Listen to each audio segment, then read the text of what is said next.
you all for being here. Do you want to just introduce yourself and do your work? Thank you.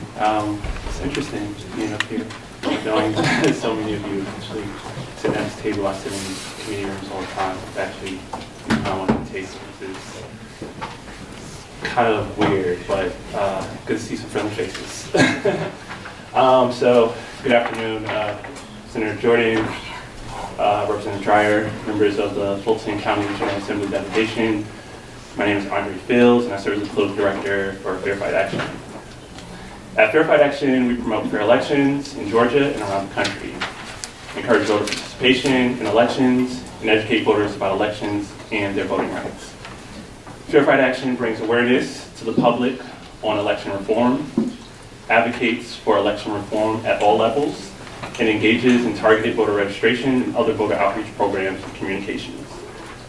Voter suppression of voters of color and young voters is a scourge on our country faces in states across the nation. Georgia's 2018 election showed a bright light on the issues with elections that were rife with mismanagement, irregularities, unbelievably long lines, and more, exposing both recent and also decade-long actions and inactions by the state to thwart the right to vote. Georgians and Americans are fighting back.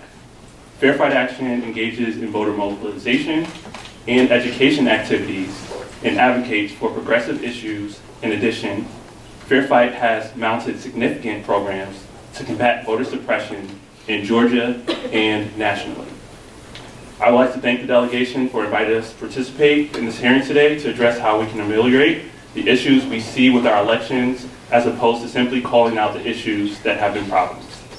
It is my goal to present with you a few solutions we at Fair Fight Action believe will help make our elections in Fulton County and in the state of Georgia better for all voters who wish to cast a ballot. The Secretary of State has failed to provide adequate resources to Georgia counties on schedule. Counties have not been given enough time to train poll workers on any new voting systems, especially one as complex as this. The earliest rollout deadline submitted by Dominion was December 15, 2019. This deadline has now been pushed back more than 9 times in 60 days to February 14th, which is today. Moreover, the Secretary of State has not been transparent with counties about hidden costs. It was not until Fair Fight Action teamed up with conservative groups to issue a report that the state said for the first time that it would cover machine licensing costs, for instance. As a result, the Secretary of State has placed counties in an extremely difficult position of administering a high turnout election under a crunch timeline and without the guidance necessary to properly implement a uniform backup plan. We encourage you to speak out and demand answers from the Secretary of State so that you have the resources and training you need to protect voters and their right to free and fair elections in the presidential, preference, primary, and beyond. Fair Fight Action also believes the Secretary of State should provide every Georgia county with the resources and training needed to uniformly conduct free and fair elections. Despite these challenges, Fair Fight Action believes Fulton County can take several steps to ensure as many eligible voters as possible can cast a ballot during the March presidential preference primary in every election thereafter. Some changes that we propose: 1, expand early voting hours, days, and locations. Provide additional training for county officials that includes processes and procedures for backup systems in case of long lines and other failures in lieu of the Secretary of State's lack of guidance. Ensure precinct polling place level guidance around ballot secrecy. And lastly, demand audits be conducted using voter verifiable paper ballots. We also urge delegation to immediately request the following information from the Fulton Board of Elections and post any answers received publicly. The first, has Fulton County received all equipment, including ballot market devices, poll pads, scanners, ballot on-demand printers, and election management system promised by the Secretary of State? A, if not, By when will all of the equipment be delivered? B, will there be one voting machine for every 250 voters per precinct as mandated in House Bill 316? Question 2, has the Secretary of State inspected all precincts in Fulton and signed off on the electoral capacity for the new voting system for early vote and election day? If not, has the Secretary of State provided a timeline for when this will be complete? If not, has the Secretary of State communicated to Fulton as to the reason for the delay? Question 3, what is Fulton County's backup plan in case a precinct has electrical capacity issues in the March presidential preference primary? 4, does Fulton County have any concerns about the time required to adequately train election staff and poll workers? 5, has the county received up-to-date training materials for poll workers for the March elections? 6, does the county expect the training material for the March elections to change given the state election board proposed rules still out for comment? 7, did the Secretary of State provide enough poll books for Fulton County? If not, how many additional poll books did Fulton County have to purchase on its own? 8, how many additional equipment has Fulton County purchased? What did these purchases include? What was the total cost of the additional purchase equipment for Fulton County? 9, will Fulton County be applying for any grants to help pay for the new equipment and the storage? If so, how much assistance will the county be applying for? Lastly, what are your top concerns regarding the upcoming presidential preference primary? Fair Fight Action looks forward to working with the delegation on addressing these concerns. Thank you. Great, thank you. Any questions? I really did fail shorthand, so I'm gonna need a list of questions. I can provide the list of questions to the committee, so. Okay. I got one. Go ahead. Thank you for being here today. Thank you for the work you do to make sure everyone has a chance to vote. Voting accessible to everyone. I think that is a consensus among us. That is a major priority. You ran through a couple things, but I want to make sure everyone knows what you're talking about, specifically electrical capacity and poll books. Will you dig into that a little bit and explain first what those are and why that might be an issue here? I can give an example. If we go to House District 171 just had a special election a few weeks ago, and we sent some poll watchers down. One of the issues that some of the county officials stated was that the size of the rooms were not compatible to the machines, so that there might not be enough space for electrical equipment to be stored and hooked up. This was a great concern, and these are small counties. So if you think about large counties like Fulton County, this could be an issue in places like Pittman Park, where we saw extremely long lines in the 2018 election. Places like in Gwinnett, where we saw at Anstown extremely long lines, and we're quite concerned that the electrical wires are not conducive for some of the spaces that the machines are being twisted in. You need significantly more electricity to the new machines? Yes. Okay. And then poll books. Will you explain that for everyone? So I will say that the poll book issue, I'm not too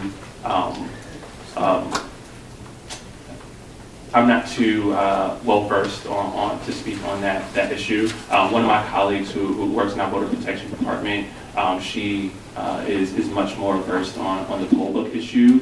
But from what we gathered from the House District 171 election from our poll watchers, was that this actually became a real big issue because they didn't have enough there in that county. So we were thinking in smaller counties, if this was an issue, it just could become a maximum issue at some of the larger counties. Poll books, this is what we're going to check folks in. Correct. Right, before they go to the voting machines. Correct. And a lot of times, right, that has led to long lines even with the old system, right? Yes, sir. Okay. And is it a new machines that do for these poll books? Yes. Yes. Okay. So we got new check-in machines as well as new voting machines that we're trying to roll out.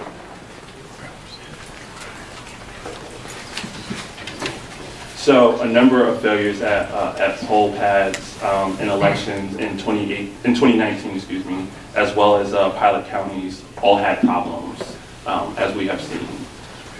Some of the other issues that I just really wanted to quickly highlight for you concerning the HD 171 election, and we could definitely brief the delegation more on this, were the training of some of the poll workers. It just was not adequate, and there was one instance where our colleagues briefed the team and said that these memory chips that are in the poll machines, the poll workers didn't know what to do with them after the election was over, to the point where one of the poll workers actually put one of the chips in a Ziploc bag and did not know where to take it. They had to be instructed that it was supposed to go to the Board of Elections in specific county, and you know, we think it got there because the votes were counted. But if this had been an event where someone was trying to mess with the elections, there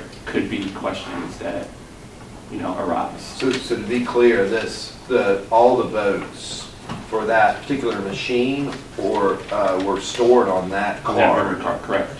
And then there wasn't clarity on actually what to do with that card. Correct. I see. So, and then one last issue was the Dominion contractors. They're not supposed to talk directly to, poll workers or poll managers. They're there simply to fix the machines if there's an issue. There was an instance where a Dominion contractor actually instructed a poll worker what to do, so that raises questions as well. And then also the number of Dominion contractors per county. Currently, they're only supposed to be one per county, which is just not feasible when you think about some of the larger counties like Fulton or DeKalb or Gwinnett. It might work in a Polk County or, you know, smaller counties, but it's not feasible for a large county like Fulton. With respect to that, who determines, was that just part of the contract? So Dominion said, we'll do one per county? That's correct. Okay, so it wasn't even a capacity thing, it's just a very straightforward, we'll have somebody assigned to you. And I should also note that they are contracted only through the March presidential preference primary. So once May comes in November, we're pretty much on our own unless there's some renegotiation of the contract. Representative Bruce? Yeah, is there clarity around what happens to that box that all the paper goes into? What happens? You know, I know you put it in the box and you're supposed to stay there till the thing is over with, but how do they transport that box and where are they transporting it to? They're supposed to transport it to the Board of Elections so that the votes can be counted. How they're supposed to transport it is determined from county to county. So that's not a clarification. Thank you, Madam Chair. So that prompts another question around safety and security of the system, right? Because any system is only as strong as its weakest link.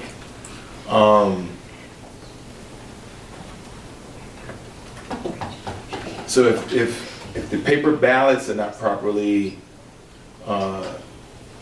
secured and we don't know where that box is transferred to, it's supposed to go to the Board of Election, but all things are not created equal because not all counties have the same kind of spacing to keep these boxes or in machineries, in cars.